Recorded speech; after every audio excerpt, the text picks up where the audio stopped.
2014년 8월 18일 한국 방문을 마친 프란치스코 교황이 바티칸으로 돌아가는 비행기에서 기자들과 이야기를 나눕니다. 프란치스코 교황은 방한 당시 세월호 유가족을 만나고 세월호 사건을 추모하는 노란 리본을 왼쪽 가슴에 달고 다녔고, 그날 귀국길 기자회견 자리에서도 가슴에 노란 리본을 달고 있었습니다. 한국의 연합뉴스 기자가 묻습니다. 교황께서는 한국을 방문하는 동안 제일 먼저 세월호 사건의 희생자 가족을 언급하시면서 그들을 위로하셨습니다. 두 가지 질문을 드리고자 합니다. 첫째는 세월호 사건 관련 가족들을 만났을 때 교황께서는 어떤 마음이셨는지요? 둘째는 교황님의 행동이 정치적으로 오해를 살 수 있다는 걸 염려하시지는 않았는지요? 이 질문을 들은 프란치스코 교황은 이렇게 말합니다. 여러분들이 인간적 고통과 마주할 때마다 여러분의 마음이 말하는 바대로 행동해야 합니다. 그럴 때 사람들이 이렇게 말할 거예요. 이런 이유로 그가 이런 걸 했어요. 저런 정치적 이유로 했죠. 그들이 뭐라 하든 내버려 두세요. 하지만 세월호 사건의 희생자들, 자식을 먼저 보낸 아빠와 엄마, 희생자들의 형제와 자매들을 생각하면, 그런 재앙으로 인한 거대한 고통을 생각하면 잘 모르겠어요. 내 마음은. 저는 사죄이고 가까이 다가갈 필요가 있다고 느꼈어요. 그게 먼저였어요. 제가 던지는 위로 한마디로 치유될 수 없다는 걸 압니다. 죽은 사람들이 돌아올 수도 없어요. 하지만 이러한 때에 인간적으로 다가가는 건 힘을 주고 연대감을 느끼게 합니다.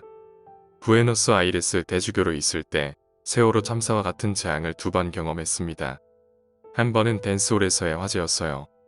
거기서 팝뮤직 콘서트가 열렸었는데 193명이 죽었죠. 또 한 번은 기차 사고였어요. 120명 정도 사망한 걸로 알고 있습니다. 그때 저는 같은 걸 느꼈어요. 가깝게 다가갈 필요가 있다. 인간의 고통은 강력합니다. 이러한 슬픔의 시기에 우리가 좀 더 가까워진다면 우리는 서로 정말 크게 돕는 겁니다. 마지막 질문에 대해서는 이렇게 덧붙이고 싶습니다. 이 리본을 받아 그분들과의 연대의 표시로 반나절 정도 달고 다녔는데 누군가가 내게 다가와서 이렇게 말하더군요.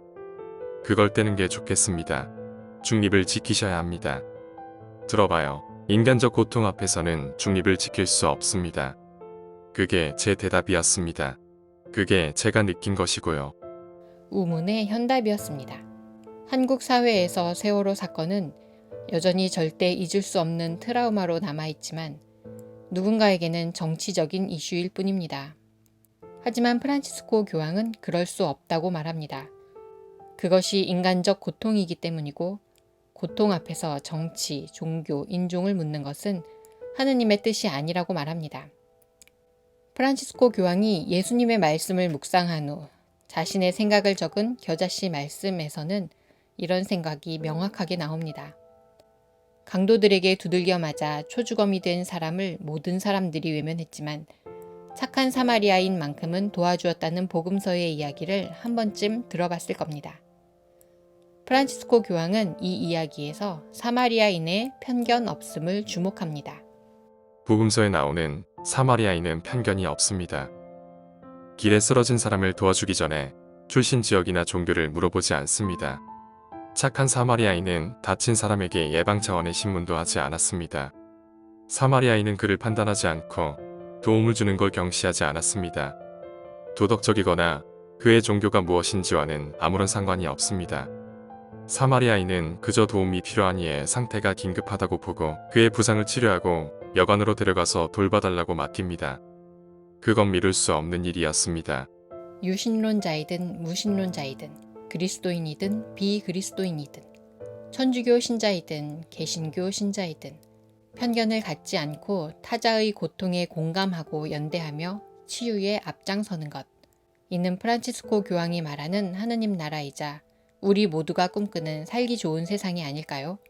프란치스코 교황이 덧붙인 한마디가 그래서 더욱 마음에 와 닿습니다. 문을 자주 열어보십시오. 밖에서 그 문을 두드릴 용기다 힘조차 없는 사람이 기다릴 수도 있습니다. 얼마나 많은 사람들이 희망을 잃고서 그리스도인의 마음의 문, 우리 교회의 문을 두드릴 용기를 갖지 못하나요? 그들은 거기에 있습니다. 그들은 용기가 없습니다. 우리가 그들의 희망을 앗아가고 있습니다. 제발 결코 이런 일이 생기지 않았으면 좋겠습니다.